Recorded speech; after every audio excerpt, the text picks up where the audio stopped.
My wife, who never touched a drop of alcohol, shared a shot of strong liquor with her assistant at our son's 1-month celebration, leaving me, her husband, completely sidelined. Her excuse? That my stomach was too weak for alcohol, so her assistant had to make the toast on my behalf. Just as the two of them were on their 99th toast to the guests, I stood up and asked her for a divorce publicly. The room froze. Everyone was stunned. My wife slapped me hard across the face. I went through 3 grueling years of IVF to give you a son, she said through gritted teeth. And now you want to divorce me over a drink? Have you no conscience? I nodded. Yes, just because of one drink. Sincere Clark. Have you lost your mind? She cried out. Do you even realize what day it is? It's our son's 1-month celebration. I endured 3 years of IVF just to finally give you this one and only heir. Victoria Smith lifted her shirt and showed the dense cluster of needle marks on her stomach. Her eyes shimmered with pain and grievance. Gasps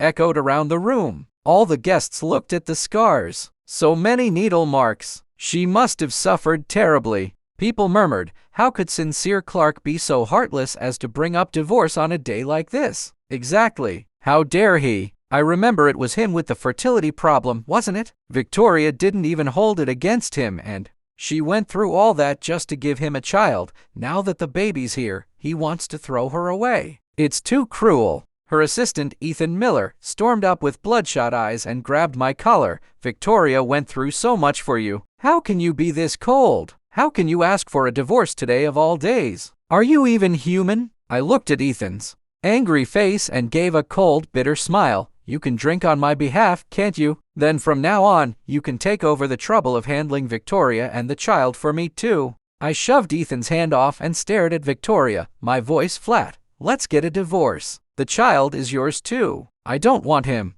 The crowd erupted. The tension peaked. My mother, Martha Clark, let out a deep, frustrated sigh beside me. Sincere. Is there something you're not telling us? She asked quietly. Your father and we saw how much you loved Victoria. You gave up your chance to go abroad for her. You helped her start her company with everything you had. You even drank yourself into the hospital with stomach bleeding just to land her. More deals. She paused. Is that what caused your stomach problems? She held my hand, her voice heavy. With your health, you shouldn't have been able to have children. It was Victoria who went through 3 years of IVF, fighting with all her strength just to give you this child. We can't be people without a conscience. Hearing my mother's words, Victoria looked even more wronged. She collapsed into my mother's arms, crying pitifully. Mom, I know Sincere's just jealous of how close I am to Ethan. He's just saying he wants a divorce to get my attention. I understand how he feels. Now even my own mother had spoken up. The guests all started trying to calm things down. It's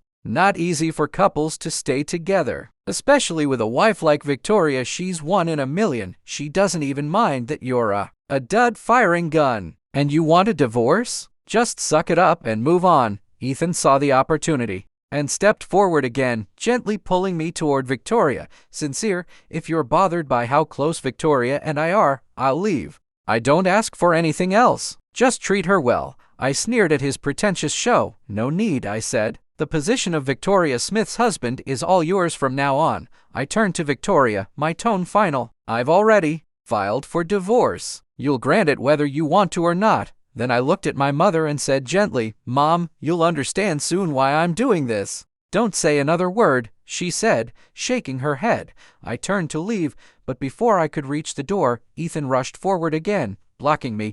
Today is your son's 1-month celebration, and you choose now to demand a divorce? He shouted. Are you even human? You're not leaving until you explain yourself. I let out a sarcastic laugh, then kicked him hard in the chest. Get out of my way, I snapped. You're just an assistant. What gives you the right to tell me what to do? Ethan clutched his chest and collapsed, struggling to get up. Victoria rushed to his side and shielded him. Sincere Clark, if you have a problem, take it out on me. Ethan was just trying to help us. What right do you have to hit him? I looked at the two of them, disgusted by their closeness. You know exactly why I hit him. I didn't wait for a reply. I turned around and headed for the door. Just as I opened it, Victoria's parents, David and Helen Smith, walked in, with her brother right behind them. They blocked the entrance. Sincere, David said in a gentle voice. "We know you're a good kid. In all these years of marriage, you've never raised your voice at Victoria. Why are you insisting on a divorce now?" I said nothing for a moment. Then, coldly,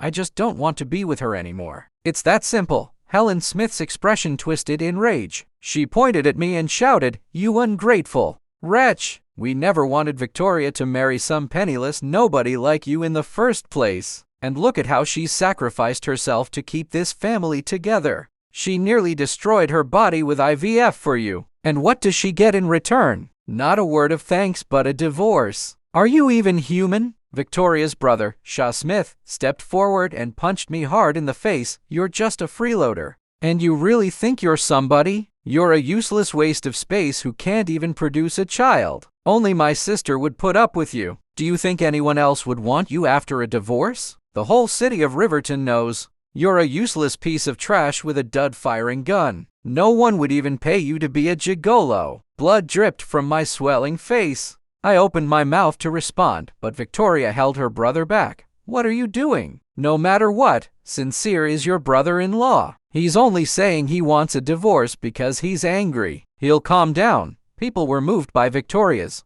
grace, praising her as a saint. "Look at her," someone said. "Even now, she's defending you. And you're still being an ungrateful bastard." The baby in the cradle behind us cried endlessly, each wail sounding like a curse on my name. Everyone expected me to give in, but I didn't. I wiped the blood from the corner of my mouth. "Then I guess I'm just ungrateful. This divorce is happening without another word." I pushed open the door and walked out. Outside the hotel, a sleek Maybach waited. I walked straight to it, opened the door, and got in. My personal assistant handed me a file. "Mr. Clark, here is your medical report." I glanced down. On the results line, it read, "Fertility normal. Sperm quality excellent." I tucked the report away and looked back at the brightly lit hotel. "The shareholder meeting is tomorrow," I said quietly. "I want Victoria Smith utterly ruined and disgraced." That night, I stayed at my private estate worth hundreds of millions. Just as I was about to sleep, a message came in from Victoria. "Sincere, you've been living off me all these years. Without me, you're nothing. I've frozen all your cards. If you just come home and apologize, I'll forgive and forget." I sneered at the screen and blocked her number. Then, I pulled out the supplementary card she'd given me and tossed it in the trash. A $1,000 monthly limit. Useless. For years, my life seemed perfect on the outside. But inside, I was constantly walking on eggshells, tracking every cent I spent, keeping ledgers for Victoria to check. The next morning, I returned to the house to pack my things. The moment I walked in, all the servants' eyes were on me, filled with contempt. After all that drama yesterday, I thought he had some backbone. But here he is, crawling back with his tail between his legs today, a man who can't even have a child, and he still has the nerve to cause a scene. Who does he think he is? If you ask me, Miss Smith would be better off divorcing him sooner. She could have her pick of any young man out there and wouldn't have to look at this waste of space's face. I glanced at them, about to speak, when Victoria's stern voice cut through the air. "All of you, shut up. My husband is not for you to gossip about." I turned around and saw Victoria standing behind me arm in arm with Ethan Miller. Ethan was holding the baby, shooting me a challenging, provocative stare. Anyone who didn't know better would think they were the real family of three. I thought Sincere was so tough. Someone whispered, "It's only been a day and he's already back to apologize. He probably can't bear to part with your billion-dollar fortune." Victoria took the baby from Ethan's arms and held him out to me. "Sincere, you left in a huff yesterday. Luckily, Ethan was here to help me with the baby. Otherwise, I don't know what I would have done." Ethan tenderly wrapped an arm around her. "Victoria, it was my pleasure. As long as you're happy, I'd do anything for you without regret." I had no interest in watching their little lovebird act. I turned and started heading upstairs. Just then, Victoria's phone rang. She immediately thrust the baby into my arms. "Sincere, I have an important conference call. You watch our son for a bit." With that, she answered her phone and walked out. The moment she left, the baby in my arms began wailing uncontrollably. Loud, piercing cries. I looked down at him, not with affection, but with immense irritation. Ethan stood nearby, watching me with schadenfreude. "Sincere, you'd better soothe the baby," he said. "He is, after all, the fruit of your and Victoria's love." His words disgusted me even more. "You soothe him. I said flatly. Victoria and I are getting a divorce. This child has nothing to do with me. Ethan looked at the baby with a fond smile and reached out to take him. Well, since your father doesn't want you, I'll have to take over. Just as Ethan was about to take the child, he suddenly let go, a sharp cry, wah. Then the baby on the floor went silent. Victoria heard the noise and rushed back in just in time to see me, apparently having dropped the baby on the floor. Her face changed in an instant. I won't force you to stay married if you want a divorce. But why take your anger out on our son? Victoria immediately called for an ambulance, which rushed the child to the hospital. I had just planned to grab my things and leave, but Victoria, afraid I'd run, had the security guards forcibly drag me into the car. The doctor diagnosed the child with a severe concussion, along with symptoms like intracranial bleeding. Even if he woke up, they said, his intelligence would likely be affected. Victoria stood frozen on the spot. When she came to her senses, she slapped me hard across the face. "Sincere Clark," she hissed, "that's your own flesh and blood. How could you do it?" Ethan raised a hand and slapped his own face. "Victoria, it's all my fault. I didn't protect the baby. If I had, maybe this wouldn't have happened." Victoria looked at the red handprint on Ethan's face, her expression full of pity. "This isn't your fault. The only one to blame is my son. For having such a vicious father, people coming and going in the hospital began to condemn me. Too, a man who can't have children. And when his wife finally has one through IVF, he throws the baby and causes brain damage just because he's angry. Even a vicious tiger doesn't eat its own cub. He's worse than an animal. I've seen trash, but never trash like this. Serves him right. He can't have kids. A person like that doesn't deserve to be a father." Faced with the crowd's accusations, I remained unmoved. A scornful smile curved across my face. "It would be even better if this child died," I said. "I never wanted to be his father. In the first place." That single sentence pushed everyone's fury to its absolute peak. Victoria stared at me like she wanted to tear me apart. "Sincere Clark, you just want a divorce, don't you? Fine, I'll give you one. But before we divorce, I'm sending you to jail to pay for what you've done." With that, Victoria pulled out her phone and called the police. They arrived quickly after Ethan embellished my evil deeds to the officers. A pair of heavy silver handcuffs clamped onto my wrists. "Sincere Clark," Victoria said coldly, "I gave you countless chances. You're the one who didn't cherish them. I've already had the divorce agreement drawn up. Not only will you leave with nothing, but you'll also face millions in compensation." Victoria stared at me with hatred. I sneered back. "Victoria Smith, this is just the beginning." And with that, I turned and left with the police.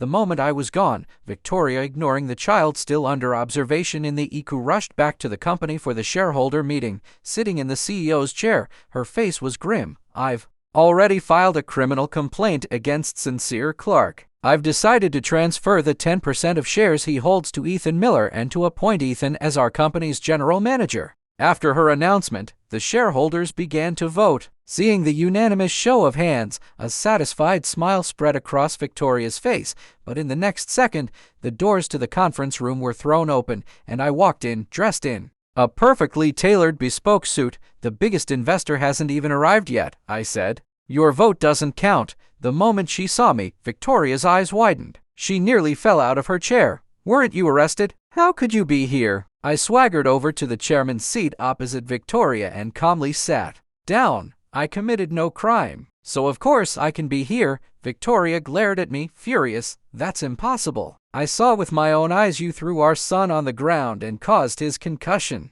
I tapped my fingers on the table. "Then there must be something wrong with your eyes." Victoria slammed her hands on the table and stood up. "What trick did you pull? Did you bribe the police?" I looked at her with a mocking smile. "Do you think I bribed public servants with the $1,000 monthly allowance you give me?" My words sent a ripple of murmurs through the room. "Oh," someone whispered. "Isn't Miss Smith supposed to be Riverdon's most outstanding female entrepreneur? With a net worth of at least $10 billion. Shouldn't she be giving her husband a $10 million allowance? What can you even do with $1,000? It's not even enough for groceries, let alone any kind of social life. That's just humiliating." Hearing the whispers, Victoria's face turned pale. "Giving you $1,000 a month was a test of your character," she shot back. They say men get corrupted when they have money. I was controlling your allowance because I love you. Ethan chimed in. Victoria built this entire company. You're just a freeloader. Besides, she's never left you wanting for food or clothing. What more are you not satisfied with? With that, Ethan walked toward me, impatient. This is our shareholder meeting. You're an outsider, so get out. His words reminded Victoria of the matter at hand. Sincere Clark, since you're so determined to divorce and have caused our son to be hospitalized in the ICU, don't blame me for disregarding our past. I've already decided to transfer your shares to Ethan. All the shareholders have unanimously agreed. I sneered. Is that so? But I, the investor, haven't agreed yet. What do your opinions matter? At my words, Victoria's face darkened. Sincere Clark, I think you've really lost your mind. Tossing away a good life to get a divorce, injuring our son, and now you dare to impersonate an investor? Ethan burst out laughing. Everyone in this company knows the biggest investor is a foreign new energy corporation. Their assets are in the hundreds of billions. Do you really think a freeloader like you can impersonate them? I wasn't in a hurry to argue. Instead, I chuckled lightly. How do you know I'm just a freeloader? If I recall correctly, half of the people present here were handpicked by me to join this company. Weren't they? My cold gaze swept across the room. Those who met my eyes couldn't help but lower their heads. When Victoria wanted to start her business, I supported her without reservation. After the company was established, I helped her secure investments and negotiate partnerships until the company was firmly established in Riverton. Later, however, Victoria used the excuse that the family needed someone to look after it to sideline me, gradually dismantling my influence until I was completely marginalized. What's the use of saying all this now? I've already had the company draw up the divorce papers. You are the at-fault party, so you leave with nothing. The company is mine, so the shares are naturally mine. I can transfer them to whomever I please, and you have no right to question it. As her voice fell, the conference room doors were pushed open again. Several bodyguards cleared a path, and a blond, blue-eyed Western man walked in briskly. The newcomer was Thomas, the general manager of the Foreign New Energy Group. The moment Victoria saw him, she rushed to greet him with a smile. Thomas, you're here. Why didn't you give us a heads up? I would have sent someone to pick you up. But Thomas walked right past her and came straight to me. He bowed respectfully and shook my hand firmly. Mr. Clark, we came as soon as we received the news from headquarters. I nodded. Pull all investments from Smith Corp effective immediately. You can all wait outside for a moment. I have some business to attend to. Thomas nodded respectfully and led his people out of the room. Victoria and the others were stunned by Thomas's deference to me. As soon as Thomas left, Victoria rushed forward and grabbed my collar. What is your relationship with Thomas? I pushed her away and sneered. Just as you see. Who are you? Victoria's gaze gradually filled with terror. Before I could speak again, her phone rang. It was the investment department manager, Miss Smith. Bad news. Our largest investor has pulled out. Our company's capital chain is broken, and we're now facing billions in debt. Victoria froze, stumbling and nearly falling to the ground. This is impossible. You were just a kept man following me around. How could you possibly be our company's largest investor? Ethan helped Victoria up, his eyes still filled with disdain. Victoria, I think he's just bluffing. He probably doesn't want to leave with nothing, so he's deliberately causing a scene. You mustn't fall for his trick. Ethan pointed a finger at me viciously. Sincere Clark, you rushed to divorce Victoria right after she gave birth to your child. Did you already find a new sugar mama? Is that why you dare to make such a public scene? I chuckled at Ethan's angry face. Ethan, you have time to slander me, but you'd be better off worrying about yourself. Ethan laughed out loud at my words. Sincere Clark, stop bluffing. I don't know how you got out of the police station, but the fact is you caused your own child to suffer a severe concussion. Hearing Ethan's words, Victoria seemed to remember something and pointed at me menacingly. That's right. You caused our child to get a severe concussion, and now you're here causing trouble at the company. We can't just let this go. Seeing the two of them acting in concert, my expression turned cold. I took out my phone and opened my home surveillance footage. Ethan, you might not know this, but I installed hidden cameras at home a long time ago. Everything you did that day was recorded. With that, I played the video. The video clearly showed that when I handed the baby to Ethan, he deliberately let go, causing the child to fall to the ground. The moment the video played, everyone present was shocked. I can't believe Assistant Miller is that kind of person. He'd harm Miss Smith's son just to frame Sincere Clark. Assistant Miller always seemed so gentle and kind. I never thought he was like this behind the scenes. Is Assistant Miller trying to usurp the position? That's just too vicious. After seeing the video, Victoria's face turned livid. She slapped Ethan hard across the face. And I trusted you so much. How could you do something like this? She stopped herself, swallowing the rest of her words. That's what? I looked directly into Victoria's eyes and asked coldly. Victoria froze for a moment, her expression a little unnatural. Nothing. Ethan clutched his swollen face and gripped Victoria's hand tightly. Victoria, that video must be a deep fake. Don't believe a word he says. He's just trying to escape responsibility. I found Ethan's act laughable. If it were a deep fake, I wouldn't be here right now. I'd be at the police station.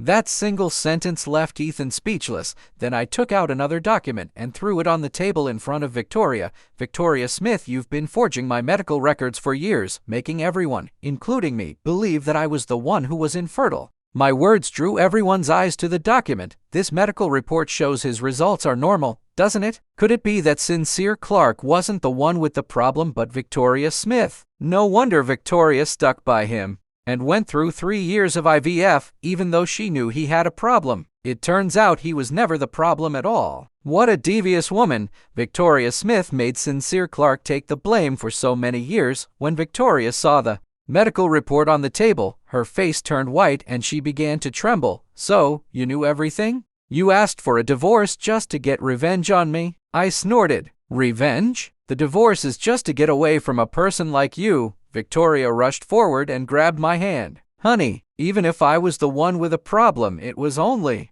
because I loved you so much. That's why I thought of that method to keep you. Besides, I went through 3 years of IVF just to give you a child. Can't you see how I feel about you? I sneered at Victoria's earnest act and forcefully shook her hand off. Victoria Smith, your 3 years of IVF weren't for me. Victoria froze, her eyes widening with terror. Honey, what do you mean by that? I took another document from my briefcase and threw it on the table. On it were the words, paternity test results. Victoria instantly panicked and reached for the document on the table, but I blocked her hand before she could touch it. Scared, right in front of her, I opened the paternity test results. It showed a 99.99% probability of paternity between Ethan Miller and the child. At that moment, the entire room gasped. What? The child from Victoria Smith's 3 years of IVF is actually Ethan's? That's disgusting. Not only is Victoria infertile, but she was cheating with Ethan all along and even tried to pin the blame on her husband. She's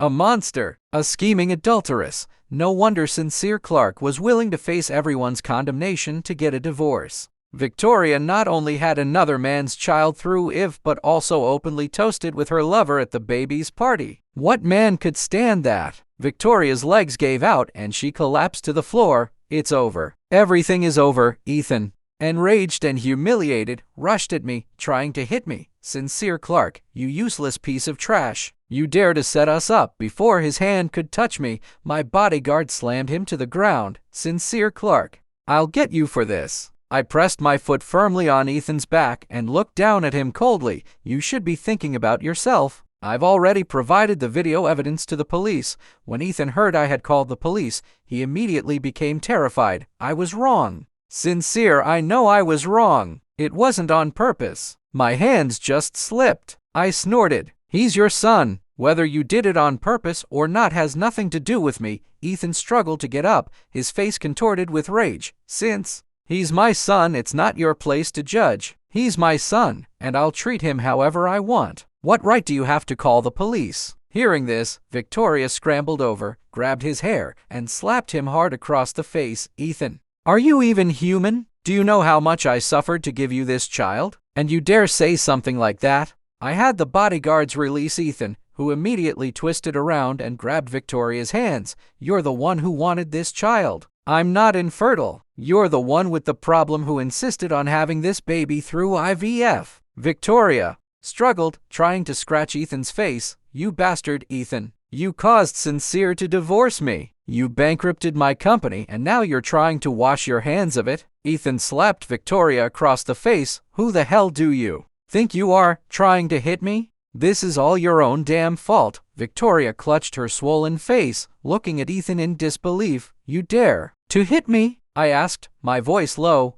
Ethan's facade finally crumbled. "You old hag. Have you even looked in a mirror lately? Did you really think you were that charming? If it weren't for your money, do you think I would have even looked at you?" With that, Ethan stood up to leave. The next second, the doors of the conference room flew open. Several police officers stepped inside. "Ethan Miller, you are suspected of child abuse. Please come with us." Ethan was taken away. No resistance, no words. A disheveled Victoria scrambled up from the floor. Her eyes were wet and desperate as she looked at me. "Honey, I know I was wrong. Please, just forgive me this one time, okay? I promise I'll be a good wife to you from now on." I looked at her for a moment, then chuckled bitterly. "Victoria Smith, you think too highly of yourself."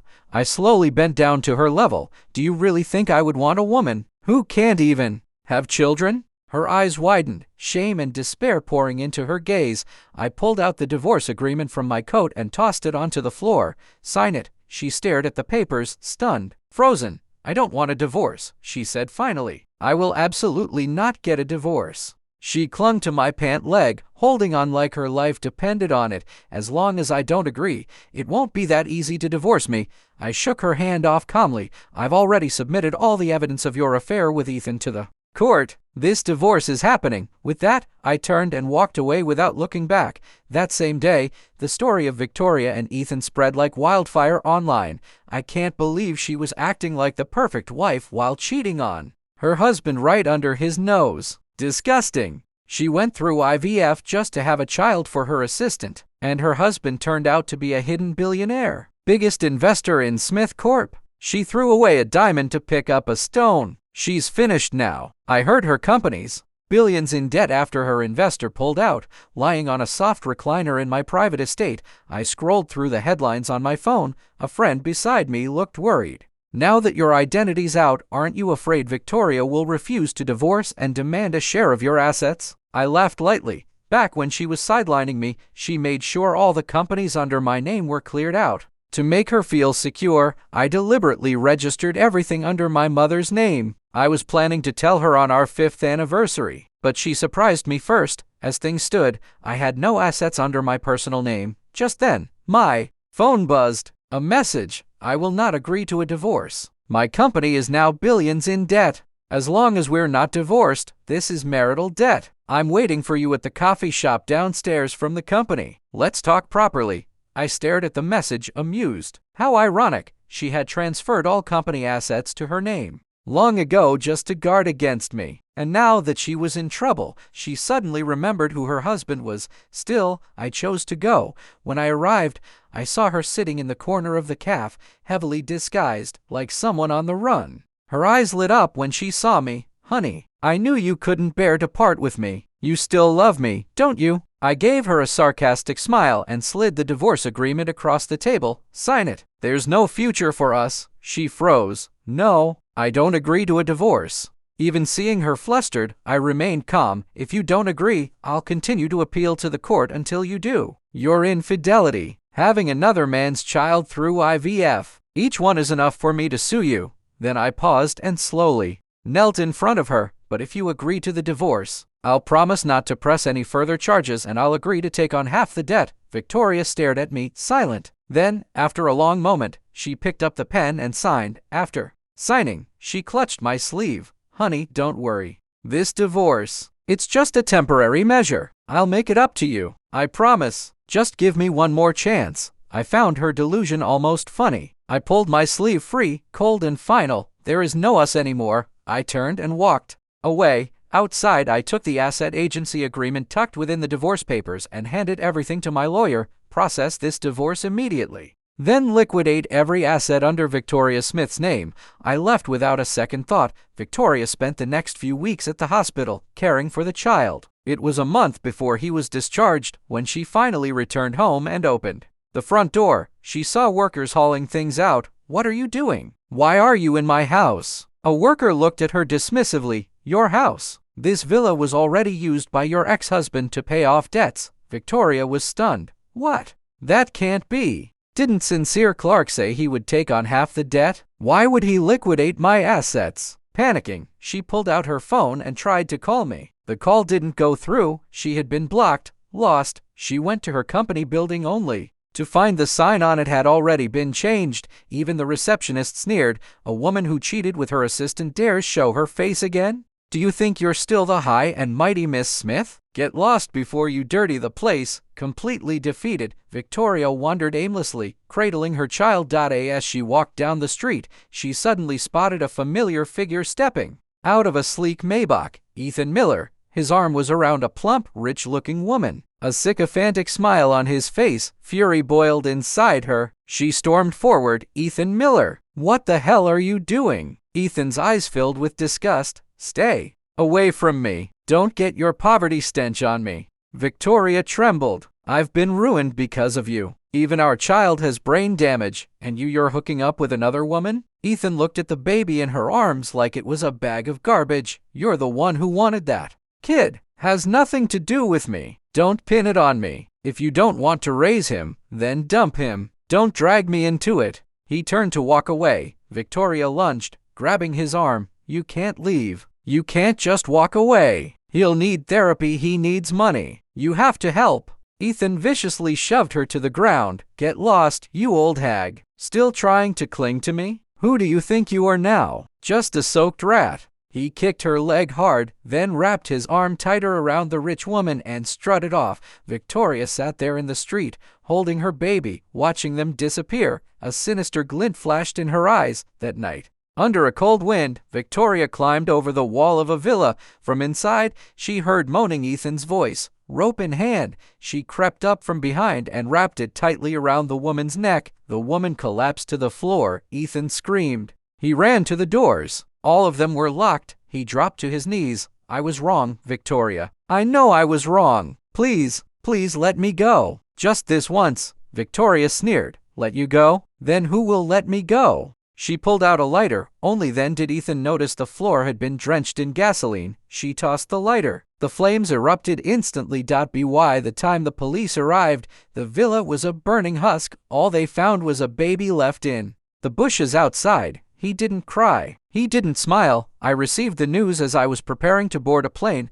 A multi-billion-dollar deal in a foreign country was waiting for my signature. The end.